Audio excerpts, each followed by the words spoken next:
अस्सलाम वालेकुम। तो आज का हमारा topic unit number 3 dynamics, class 9 physics, topic 3.4 friction. और उसमें आज हम पढ़ेंगे बेटा टाइप्स ऑफ फ्रिक्शन।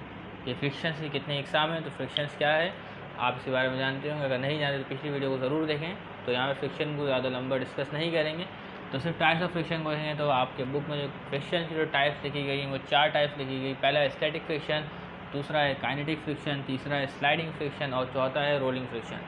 तो तमाम फ्रिक्शंस को बारी बारी समझेंगे। तो पहला है बेटा स्टैटिक।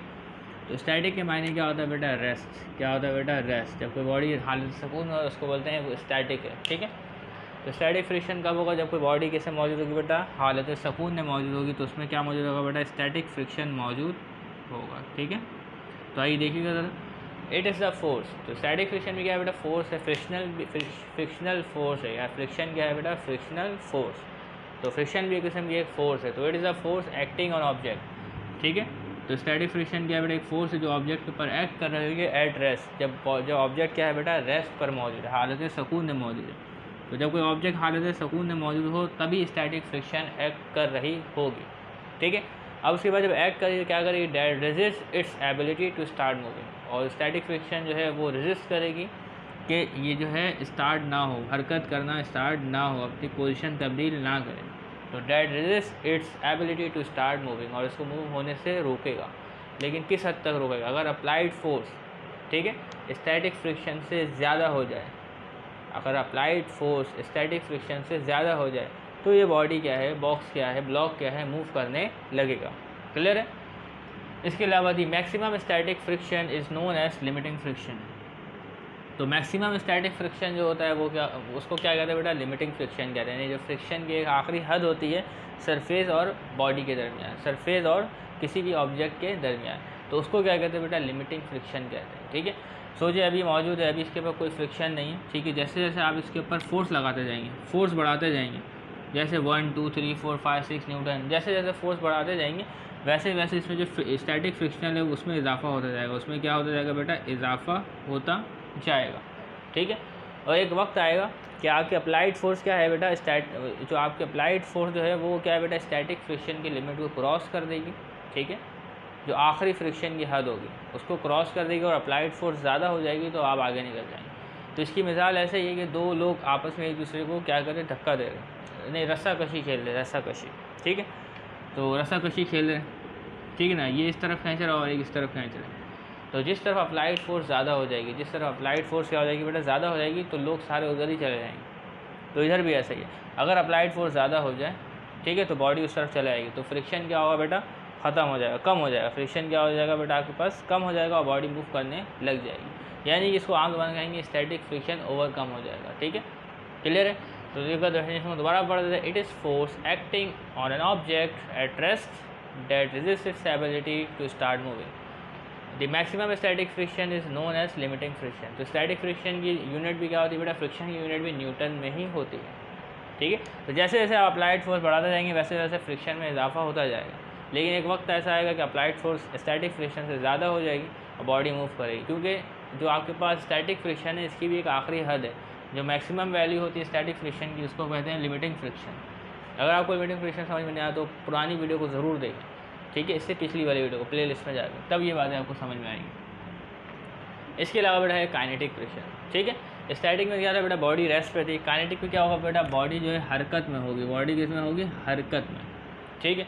जब बॉडी हरकत कर रही किसी सरफेस के ऊपर तब भी उसमें फ्रिक्शन मौजूद है, ठीक है। अगर आप एक सूखे रोड में सफ़र कर रहे हैं और एक रोड में क्या गिरा हुआ बेटा? पानी गिरा हुआ, तो किस में स्किडिंग होने की ज़्यादा चांस है, किस में हादसा होने की ज़्यादा चांसेस है? तो जो रोड सूखा है, ड्राई है, वहाँ पे हादसा होने के चांसेस बहुत कम है। जबकि एक रोड जो है गीला, तो वहाँ पे हादसा होने के चांसेस बहुत ज़्यादा है, क्योंकि गीले रोड में क्या हुआ बेटा? फ्रिक्शन कम हो गया। फ्रिक्शन क्या हो गया बेटा? कम हो गया।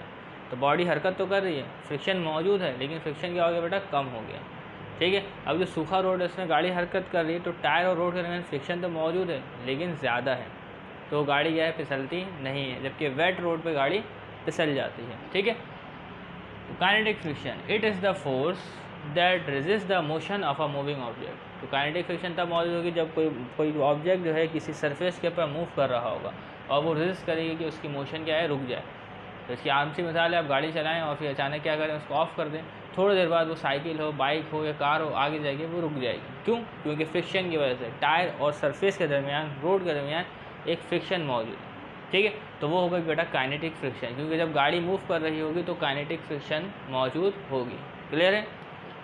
तो गाड़ी के किसी भी ऑब्जेक्ट के स्टार्ट मूविंग से पहले जो फ्रिक्शन है वो स्टैटिक फ्रिक्शन है, और जब कोई ऑब्जेक्ट क्या है बेटा हरकत कर रहा हो तो वो है काइनेटिक फ्रिक्शन। ठीक है, तो काइनेटिक के माने ही हरकत होता है। तो it is the force that resist the motion of a moving object. और एक बात और है, अब जो बात बोलने जा रहा हूँ यहाँ से पूछी जा सकती है, in all situation static friction is greater than the kinetic friction.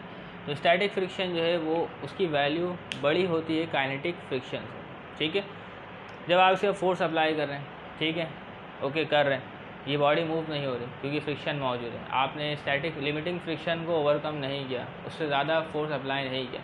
जैसे ही आप लिमिटिंग फ्रिक्शन से ज़्यादा फोर्स अप्लाई करेंगे, ठीक है, लिमिटिंग फ्रिक्शन से ज़्यादा फोर्स क्या करेंगे बेटा इसके ऊपर अप्लाई करेंगे, तो बॉडी हरकत करने लग जाएगी। अब जो बॉडी के जो फ्रिक्शन लग रही होगी वो कौन सी लग रही होगी बेटा काइनेटिक फ्रिक्शन।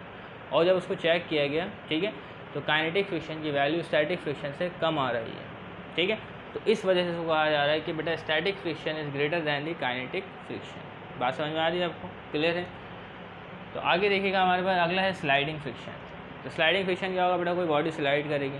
आप अक्सर वाटर पार्क गए होंगे तो आपने वहाँ पर स्लाइड इस्तेमाल की होगी, तो वो क्या है बेटा स्लाइड है। अगर वहाँ से पानी हट जाए तो आपने ऐसा किया होगा, जब आप ब्रेक का टाइम हो जाता है, लंच का टाइम हो जाता है, लोग फिर भी जाते हैं लेकिन वो स्लाइड से नीचे नहीं आ पा रहे। क्यों? क्योंकि वहाँ पे क्या है बेटा पानी जो है वो रवा नहीं है। जब पानी रवा नहीं है तो वहाँ बहुत फ्रिक्शन मौजूद है। तो जब पानी चल रहा होता है तो क्या होता है बेटा फ्रिक्शन में कमी आ जाती है और लोग आसानी से नीचे आ जाते हैं। ठीक है, बात समझ में आ रही है आपको? तो वहाँ पे आप क्या करते हैं बेटा स्लाइड करते हैं। ठीक है, तो आगे देखते हैं स्लाइडिंग फ्रिक्शन में क्या है, when a body slides over the other body. जब कोई बॉडी स्लाइड करे किसी अदर बॉडी पे तो उसकी आसान सी मिसाल है बेटा स्लाइडिंग। ठीक है, the friction between two surface is said to be sliding friction. तो उस फ्रिक्शन को क्या कहेंगे बेटा स्लाइडिंग फ्रिक्शन कहेंगे। ठीक है, तो इसी तरीके से हमारे पास जो नेक्स्ट फ्रिक्शन है बेटा रोलिंग फ्रिक्शन। ठीक है ना, अगर आप इस बॉडी को क्या करें स्लाइड करें तो वो क्या कहलाएगी बेटा स्लाइडिंग फ्रिक्शन कहलाएगी।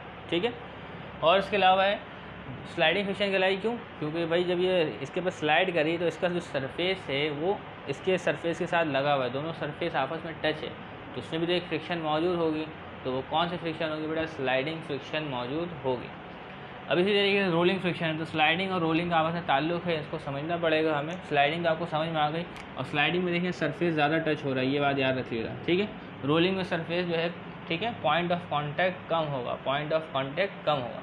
जब इसमें क्या है बेटा कॉन्टैक्ट बहुत ज़्यादा है, तो रोलिंग फ्रिक्शन में क्या होगा बेटा रोल होगी। तो गाड़ी के टायर क्या होता है बेटा रोल होता है। ठीक है, टेनिस बॉल क्या होता है, फुटबॉल क्या होता है बेटा रोल होता है।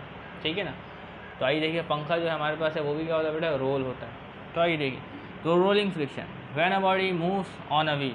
तो एक बॉडी मूव्स कर रही है व्हील पे, the friction is said to be rolling friction. ठीक है, या व्हील को हटा दें, ठीक है, आपसे एक बॉल को क्या करें फेंकें, वो क्या रोल करते हुए जाएगी, स्लाइड करते हुए नहीं जाएगी, रोल करते हुए जाएगी।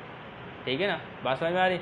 तो जब वो बॉडी क्या है बेटा किस देखें ये, तो इसके ऊपर क्या है बेटा ये रोल करते हुए जा रही है। कैसे करते हुए जा रही है? रोल करते हुए जा रही है। और इसका पॉइंट ऑफ कॉन्टैक्ट क्या है बेटा थोड़ा सा मामूली सा पॉइंट ऑफ कॉन्टैक्ट, जबकि इसका पॉइंट ऑफ कॉन्टैक्ट क्या है बेटा ज़्यादा है। तो फ्रिक्शन किस में ज़्यादा होगी? इसमें ज़्यादा होगी कि इसमें ज़्यादा होगी? तो फ्रिक्शन जो है वो इसमें ज़्यादा होगी। ठीक है, इससे बॉडी आसानी से रुक जाएगी, जबकि इसमें बॉडी आराम से जाएगी और फिर ज़्यादा डिस्टेंस कवर करने के बाद रुकेगी।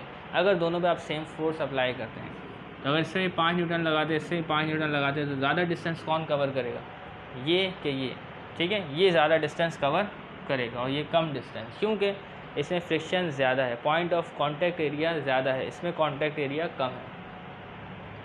तो rolling friction is much lesser than sliding friction. तो रोलिंग फ्रिक्शन में बेटा रोलिंग फ्रिक्शन कम होता है किससे? स्लाइडिंग फ्रिक्शन से। ठीक है, तो रोलिंग फ्रिक्शन के बहुत सारे फ़वाइद, जैसे हम बहुत सारे अपने बचत कर सकते हैं। तो गाड़ियों में रोलिंग फ्रिक्शन ही, यानी कि गाड़ी में बॉल बेरिंग इस्तेमाल होती है। बॉल बेरिंग में क्या होता है बेटा उसका एक पॉइंट ऑफ कॉन्टैक्ट होता है एक बॉल का। ठीक है, बॉल बेरिंग अगर आपने देखी हो, अगर आपने बाइक चलाई हो, ठीक है, अगर पंखे में बेरिंग वगैरह क्या हो जाए बेटा ख़राब हो जाए तो पंखे से भी आवाज़ आने लग जाती है। ठीक है, तो बेरिंग से क्या आती है बेटा आवाज़ आती है, बेरिंग जो है वो कट चुकी होती है। तो देखिए आइए, तो वो बातें नीचे लिखी हुई है, इसको पढ़ लेते हैं। तो in case of rolling friction the contact area between two surface is lesser. In case of rolling friction the contact area between two surface is lesser, ठीक है, कम है contact area then the contact area in case of sliding bodies. ये sliding bodies, इसका देखिए contact area कितना ज़्यादा है, ठीक है, तो उसी वजह से rolling friction is much lesser than the sliding friction, ठीक है। तो रोलिंग फ्रिक्शन क्या है बेटा, कम होगा स्लाइडिंग फ्रिक्शन से। तो देयरफॉर बॉल बेरिंग्स नहीं रहेगी तो देख लें बॉल बेरिंग्स, ठीक है, बड़े बड़े चीज़ों में आलात में इस्तेमाल होती है, अगर ये ना हो तो बहुत सारे काम मुतासर होंगे, ठीक है ना। तो ball bearing are use in vehicles, तो व्हीकल्स में इस्तेमाल की जाती हैं, ठीक है, that they reduce the contact area as compare to the contact area of axle. तो बॉल बेरिंग क्या करते हैं बेटा, रिड्यूस करते हैं कॉन्टैक्ट एरिया, ठीक है, as compare to the contact area of axle and bush. तो ठीक है, तो आपने गाड़ियों के अंदर लगी हुई होती है बॉल बेरिंग। एक्सल क्या है बेटा, वो रॉड है, ठीक है, और एक्सल के साथ क्या लगा होता है बेटा, बॉल बेरिंग लगा होता है। अगर एक्सल के ऊपर ही, अगर इसी के ऊपर टायर डायरेक्ट घुमाया जाए तो बड़े मसाइल होंगे, बहुत आवाज़ आएगी, बहुत डिस्टर्बेंस क्रिएट होगी अगर आप इसके ऊपर डायरेक्ट टायर घुमाएं। तो करते क्या बेटा, इसके दरमियान में बॉल बेरिंग लगाते हैं, एक्सल के दरमियान में क्या लगाते हैं बेटा, बॉल बेरिंग, और गाड़ी के जो टायर है उसके ऊपर क्या करता है, रोल करता है, ठीक है। अब बॉल के जो अंदर जो बॉल्स मौजूद होती हैं उनका जो कॉन्टैक्ट एरिया होता है वो कम होता है, तो अंदर क्या है बेटा, फ्रिक्शन भी कम होता है, तो इससे क्या है बेटा, बहुत सारे फ्यूल की कंजम्पशन बचती है हमारे पास, ठीक है। यानी फ्यूल अगर आप फ्रिक्शन ज़्यादा होगा तो फ्यूल जो है वो ज़्यादा खर्च होगा, क्लियर है। तो आइए देखते हैं, तो क्या करते थे, reduce the contact area as compare to the contact area of axle and bush. इसके बाद a fan with ball bearing saves a lot of electricity.